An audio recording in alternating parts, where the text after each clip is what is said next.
하나님 말씀 여호수아 10장 28절에서 43절입니다.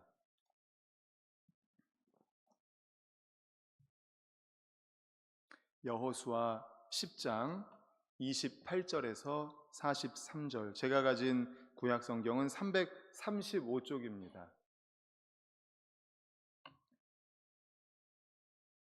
구약 성경 335쪽 여호수아 10장 28절에서 43절, 끝절까지입니다. 우리 다 같이 읽겠습니다. 28절부터 시작.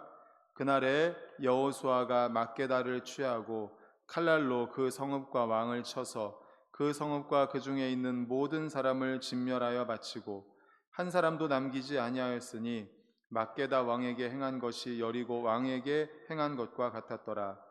여호수아가 온 이스라엘과 더불어 막게다에서 림나로 나아가서 림나와 싸우매 여호와께서 또 그 성읍과 그 왕을 이스라엘의 손에 붙이신지라. 칼날로 그 성읍과 그 중에 모든 사람을 쳐서 멸하여 한 사람도 남기지 아니하였으니 그 왕에게 행한 것이 여리고 왕에게 행한 것과 같았더라. 여호수아가 또 온 이스라엘과 더불어 림나에서 라기스로 나아가서 대진하고 싸우더니 여호와께서 라기스를 이스라엘의 손에 넘겨주신지라. 이튿날에 그 성읍을 점령하고 칼날로 그것과 그 안에 모든 사람을 쳐서 멸하였으니 림나에 행한 것과 같았더라. 게셀 왕 호람이 라기스를 도우려고 올라오므로 여호수아가 그와 그의 백성을 쳐서 한 사람도 남기지 아니하였더라.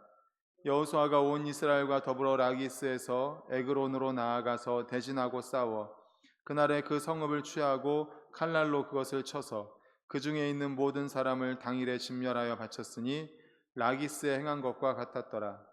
여호수아가 또 온 이스라엘과 더불어 에글론에서 헤브론으로 올라가서 싸워 그 성읍을 점령하고 그것과 그 왕과 그 속한 성읍들과 그 중에 모든 사람을 칼날로 쳐서 하나도 남기지 아니하였으니 그 성읍들과 그 중에 모든 사람을 진멸하여 바친 것이 에글론에 행한 것과 같았더라. 여호수아가 온 이스라엘과 더불어 돌아와서 드빌에 이르러 싸워 그 성읍과 그 왕과 그 속한 성읍들을 점령하고 칼날로 그 성읍을 쳐서 그 안에 모든 사람을 진멸하여 바치고 하나도 남기지 아니하였으니 드빌과 그 왕에게 행한 것이 헤브론에 행한 것과 같았으며 림나와 그 왕에게 행한 것과 같았더라. 이와 같이 여호수아가 그 온 땅 곧 산지와 네겝과 평지와 경사지와 그 모든 왕을 쳐서 하나도 남기지 아니하고 호흡이 있는 모든 자는 다 진멸하여 바쳤으니 이스라엘의 하나님 여호와께서 명령하신 것과 같았더라. 여호수아가 또 가데스 바네아에서 가사까지와 온 고센 땅을 기브온에 이르기까지 치매 이스라엘 하나님 여호와께서 이스라엘을 위하여 싸우셨으므로 여호수아가 이 모든 왕들과 그들의 땅을 단번에 빼앗으니라. 여호수아가 온 이스라엘과 더불어 길간 진영으로 돌아왔더라. 아멘. 할렐루야. 아멘. 우리 주변에 계신 분들과 인사하겠습니다. 할렐루야, 승리했습니다 하고 인사하겠습니다. 할렐루야, 승리했습니다. 할렐루야, 승리했습니다. 이 자리에 오신 것 자체가 승리하신 줄로 믿습니다. 아멘. 오늘은 여호수아 10장 28절에서 43절을 본문으로 한 사람도 남기지 아니하니라 라는 제목의 말씀으로 함께 은혜를 나누고자 합니다. 우리 말씀의 제목 같이 읽겠습니다. 시작. 한 사람도 남기지 아니하니라. 오늘 본문에 앞선 10장 1절에서 27절까지의 말씀을 보면 이제 아모리 족속의 5 왕을 물리치는 내용입니다. 그 아모리 5 왕이 한 번에 이스라엘을 공격을 해왔죠. 그때 하나님의 은혜로 이제 그들을 모두 물리치는데 5 왕이 도망가면서 동굴 속에 숨습니다.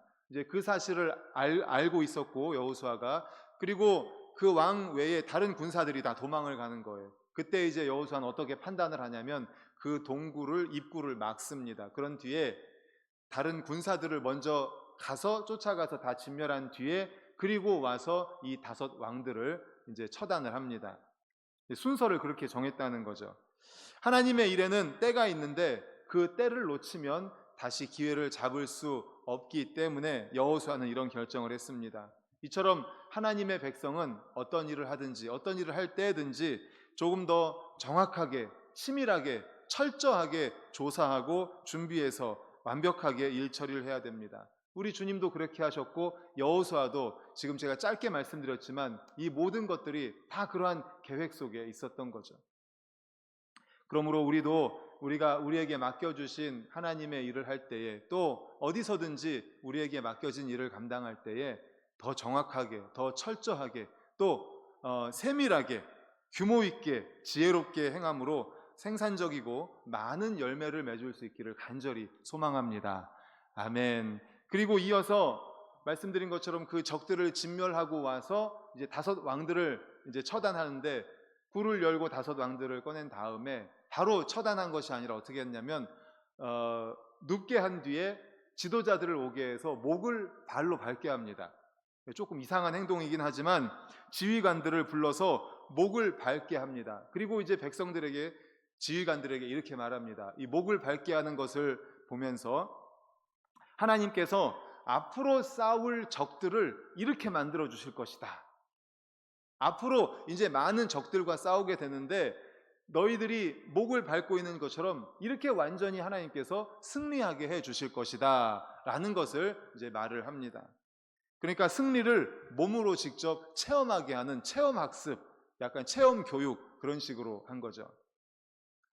그렇습니다. 교회 교육도 마찬가지입니다. 머리로만 하는 교육이 아니라 삶을 통해서, 체험을 통해서 교육을 해야 됩니다. 왜냐하면 기독교는 이론이 아니라 삶 자체이기 때문이죠.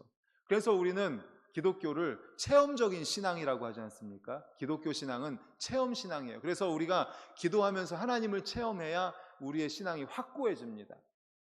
마찬가지로 이스라엘 백성들도 그렇게 적 왕을 목을 밟는 그러한 행동을 통해서 하나님께서 이렇게 너희들 앞으로 전쟁에서 이기게 하실 것이다 라는 것을 직접 체험하게 하시고, 실제로 이제 오늘 말씀을 통해서, 그리고 앞으로의 말씀을 통해서 하나님이 직접 승리하게 하시는 것을 직접 몸소 체험을 하게 됩니다.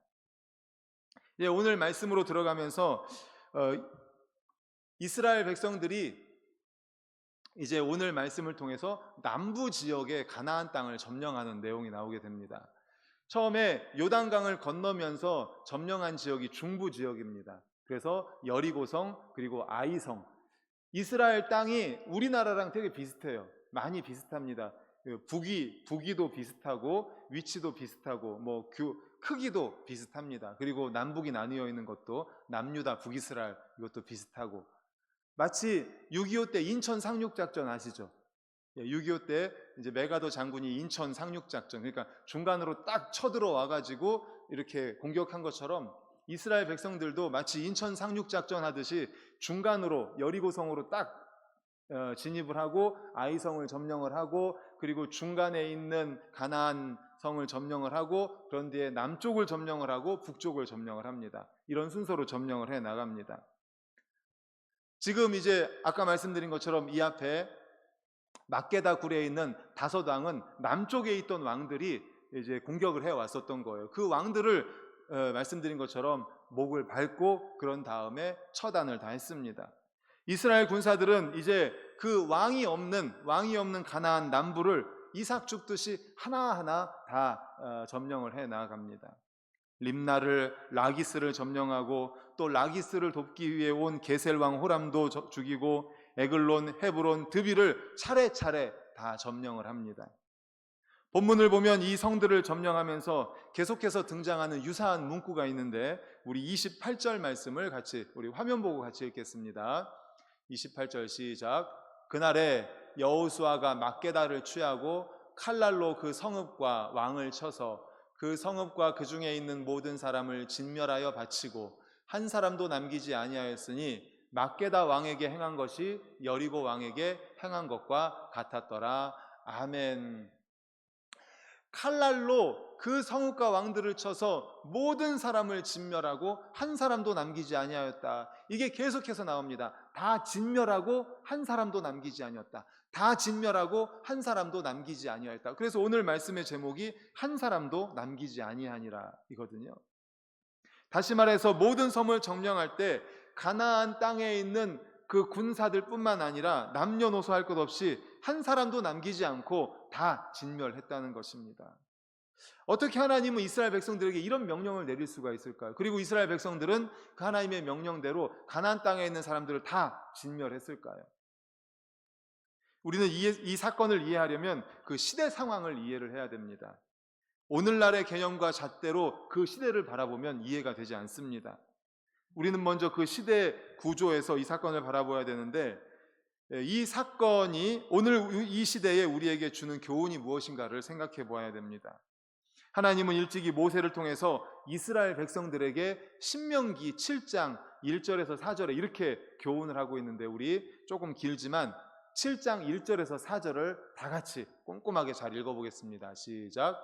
내 하나님 여호와께서 너를 인도하사 네가 가서 차지할 땅으로 들이시고 내 앞에서 여러 민족 헷 족속과 기르가스 족속과 아모리 족속과 가나안 족속과 브리스 족속과 히위 족속과 여부스 족속 곧 너보다 많고 힘이 센 7 족속을 쫓아내실 때에 내 하나님 여호와께서 그들을 내게 넘겨 내게 치게 하시리니 그때에 너는 그들을 진멸할 것이라. 그들과 어떤 언약도 하지 말 것이요 그들을 불쌍히 여기지도 말 것이며 또 그들과 혼인하지도 말지니 내 딸을 그들의 아들에게 주지 말 것이요 그들의 딸도 내 며느리로 삼지 말 것은 그가 내 아들을 유혹하여 그가 여호와를 떠나고 다른 신들을 섬기게 함으로 여호와께서 너희에게 진노하사 갑자기 너희를 멸하실 것임이니라. 아멘. 신명기입니다. 신명기예요. 신명기는 이스라엘 백성들이 가나안 40년 동안에서 출애굽 1세대가 다 죽고 가나안이 아니라 사막에서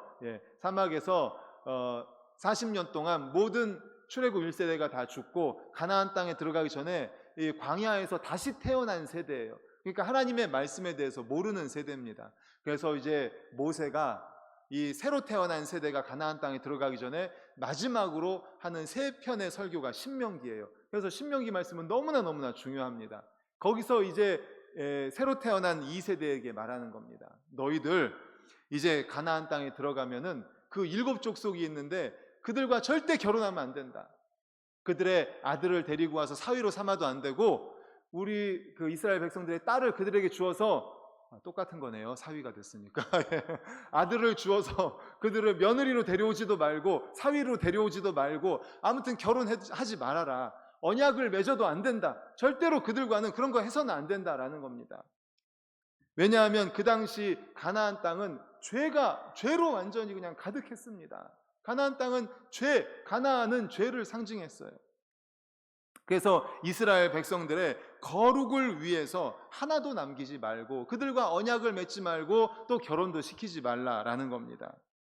인간적인 연민으로 그들을 남겨둔다면 세월이 지나서 그들이 옆구리를 찌르는 가시가 될 것이다. 그들 때문에 너희들이 이제 하나님을 버리고 이방신을 섬기게 될 것이고 그들과 언약을 맺음으로 인해서 결혼함으로 말미암아서 그들의 이방신을 데리고 오므로 이스라엘 백성들이 이방신을 따르게 될 것이다. 타락한 문화에 전염될 것이다. 그 가나안 땅의 그 죄가 이스라엘 백성들을 다 죄로 거룩을 완전히 싹 없이 할 것이다. 그러니까 너희들은 절대로 그 가나안 땅에 들어가서는 모두 다 진멸하고 그들과 어떤 관계도 맺어서는 안 된다라는 것을 신명기에서 말씀하셨던 겁니다. 우리가 잘 아는 대로 소돔과 고모라 땅도 그렇지 않습니까? 죄 때문에 완전히 멸망한 거잖아요. 죄 때문에. 그랬습니다. 그래서 하나님께서는 말씀하신 것처럼 다 진멸하고 하나도 남기지 말라라고 한 것입니다. 하나님께서는 가나안 족속을 완전히 멸하심으로 이스라엘에게 완전한 승리, 바로 거룩한 전쟁, 거룩의 전쟁을 통해서 완전한 승리를 가져오게 하신 것입니다. 특별히 하나님은 가나안 족속과의 전쟁에서 함께 싸우시는 하나님이었습니다.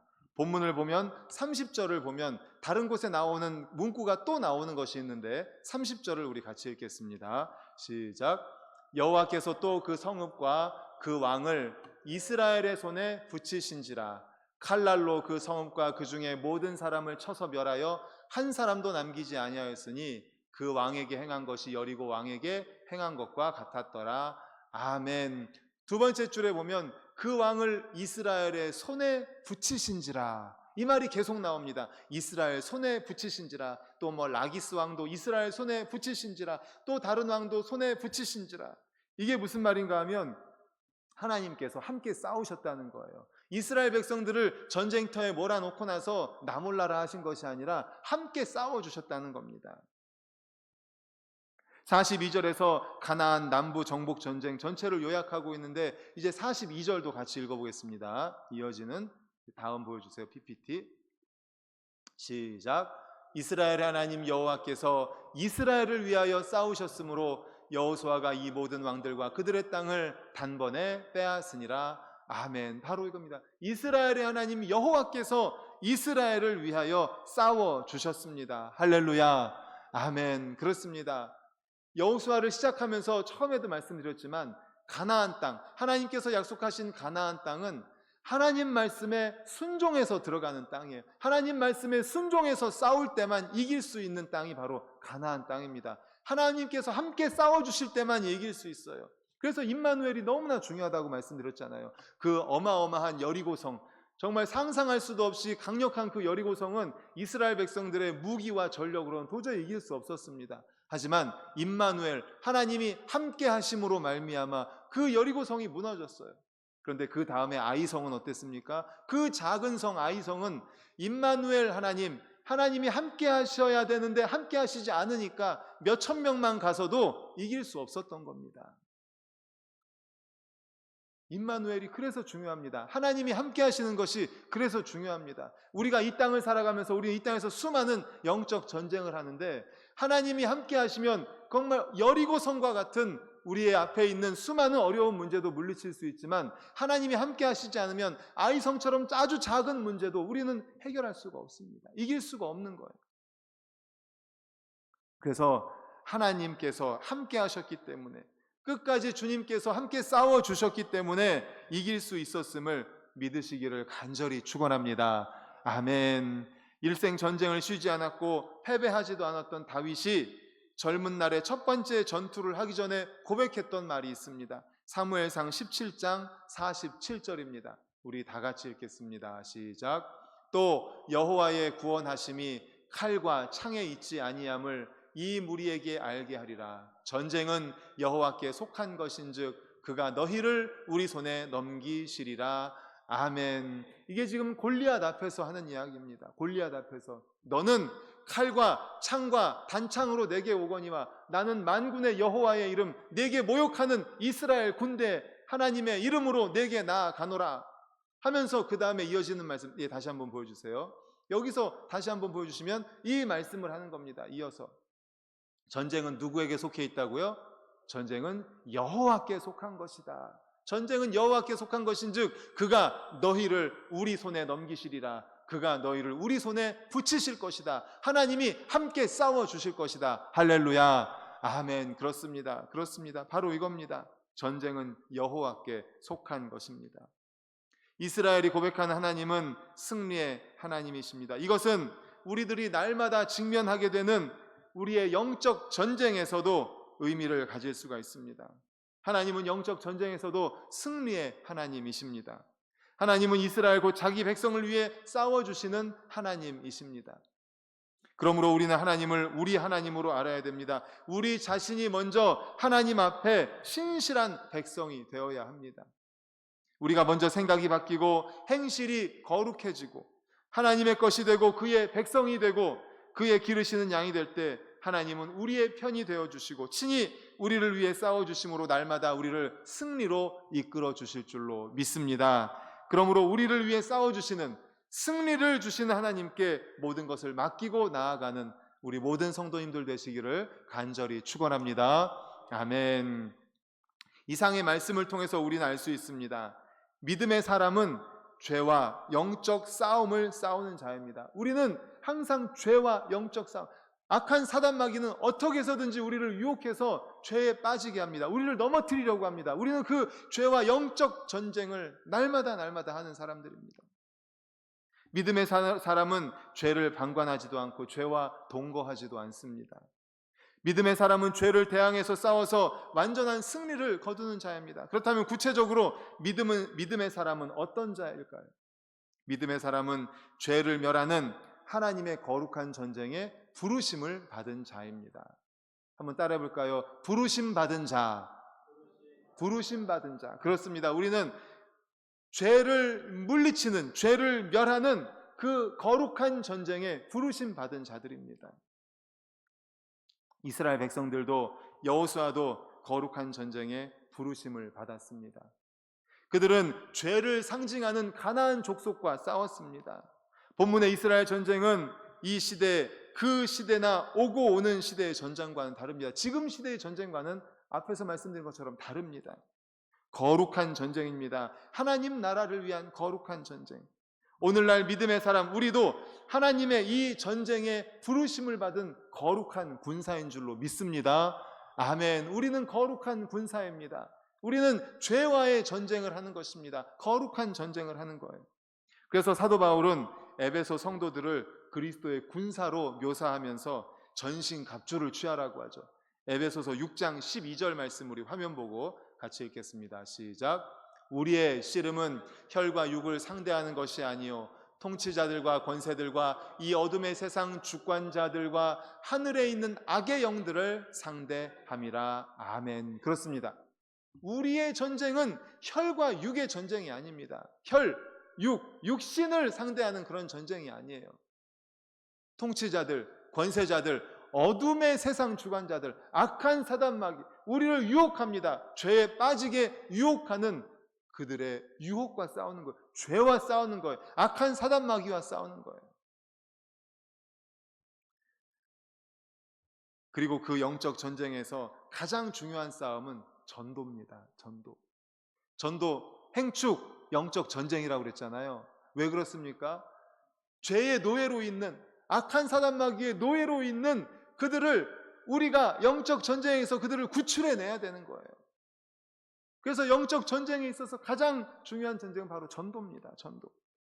그리고 우리 가족을 하나님께로 인도하기 위해서 우리가 절대로 포기할 수 없고 질 수 없고 져서는 안 되는 것이 바로 가족 전도 아니겠습니까? 그리고 죄와의 싸움입니다. 죄를 몰아내야 됩니다. 하나님께서는 우리에게 이스라엘 백성들이 가나안 땅에 들어갈 때 거룩한 전쟁을 하게 하셨던 것처럼 우리도 이 땅을 살아가면서 우리를 죄와의 전쟁 가운데 통해서 우리에게 거룩을 유지하기를 원하십니다. 거룩한 백성, 하나님이 원하시는 우리들은 바로 거룩한 백성인 줄로 믿습니다. 아멘. 그래서 이 바로 거룩한 전쟁을 위해서 부르심 받은 자가 바로 우리들입니다. 그리고 두 번째는 믿음의 사람은 하나님이 함께 싸워주십니다. 할렐루야. 아멘. 우리가 이것을 꼭 기억해야 돼요. 하나님이 함께 싸워주십니다. 앞에서도 말씀드렸지만 하나님이 우리 손에 붙여주셨다. 너희 손에 붙여주셨다. 이게 무슨 뜻입니까? 하나님이 함께 싸워주신다는 거예요. 우리가 혼자 싸우면 우리는 이길 수가 없습니다. 악한 사단마귀의 유혹은요 너무나 대단합니다. 우리도 매일매일 우리의 삶 속에서 그 유혹에 넘어지는 경험하지 않습니까? 우리의 약한 부분을 너무 잘 압니다. 사람마다 약한 것이 다 각각 다른데 그 약한 부분을 너무너무 잘 알아요. 그리고 그 약한 부분을 그렇게 치밀하게 공격하면서 우리를 쓰러뜨립니다. 그래서 우리는 하나님이 함께 싸워주셔야 돼요. 그리고 믿음의 사람은 바로 하나님이 함께 싸워주시는 사람입니다. 그럴 때 우리는 상대가 아무리 강할지라도 우리는 승리할 수가 있습니다. 믿음의 사람은 악을 멸하는 영적 전쟁에서 하나님이 함께 싸워주는 사람이라는 사실을 기억하시기를 축원합니다. 아멘. 마지막으로 세 번째는 완전한 승리를 거두는 자입니다. 영적 전쟁에서 주님이 함께 싸워주심으로 완전한 승리를 거두게 됩니다. 여호수아 이스라엘 군대들은 가나안 사람들을 하나도 남기지 아니하였다고 했습니다. 완전한 승리를 거두었습니다. 우리도 악을 멸하는 영적 싸움에서 완전한 승리를 거둘 것입니다. 왜 그렇습니까? 하나님이 함께 싸워주시니까. 그리고 우리 주님은 이미 그 전쟁에서 승리하셨습니다. 3일 만에 부활하심으로 말미암아 악한 사단 마귀와의 전쟁에서 이미 승리하셨습니다. 그런데 우리는 매일매일 의심하면서 살아가요. 매일매일 의심, 이 의심도 바로 악한 사단마귀의 유혹입니다. 의심하지 마십시오. 우리는 이긴 전쟁을 싸우는 거예요. 이런 경험 해보지 않으셨습니까? 우리나라가 월드컵을 예선전을 해요. 예선전을 해가지고 이겼어요. 이긴 것을 재방송을 본다고 생각해 보세요. 어떻습니까? 만약에 재방송이 아니라 처음 보는 거라고 하면 막 조마조마하기도 하고 1대0으로 지고 있으면 이게 웬일이냐고, 우리 지면 어떻게 하냐고, 2대0으로 지면 어떻게 하냐고. 그런데 그 이후에 3대2로 이겼어요. 그런데 그걸 재방송을 본다고 생각해 보세요. 우리는 이미 본 것을 재방송을 본다고 생각해 보세요. 그러면 걱정이 됩니까? 1대0, 2대0으로 질 때 걱정이 되나요? 걱정이 안 되죠. 바로 이겁니다. 바로 이겁니다. 우리는 우리 주님이 이긴 전쟁을 하는 거예요. 그런데 우리의 삶 속에서 악한 사단마귀의 유혹과 우리를 넘어뜨리려고 하는 그 유혹들은요, 우리가 1대0으로 지고 2대0으로 지는 게 거기에 너무 모든 생각을 다 빼앗기게 만듭니다. 3대2로 이긴 재방송, 물론 우리의 삶이 재방송은 아니지만 우리 주님이 이긴 그 전쟁을 한다는데, 주님이 이기셨는데 그 확신을 잊어버리고 우리가 항상 유혹에 넘어질 때가 많다는 거예요. 사랑하는 여러분, 우리 주님은 승리하셨습니다. 가장 강한 적 죽음을 이기시고 승리하셨습니다. 그러므로 사랑하는 성도님들, 우리 앞에 놓여있는 수많은 적들, 그리고 우리 앞에 놓여있는 수많은 문제들 앞에서 주님이 함께 싸워주시니 우리가 승리할 줄로 믿습니다. 이런 확신을 가지고 나아가시기를 간절히 소망합니다. 아멘, 아멘. 그러므로 주님께서 함께 싸워주시고 또 승리한 전쟁을 하고, 그러므로 말미암아 우리 앞길도 인도해 주시고 승리하게 하실 우리 주님께 모든 찬양과 영광을 올려드리는 우리 성도님들 되시기를 간절히 축원합니다. 아멘. 우리 찬송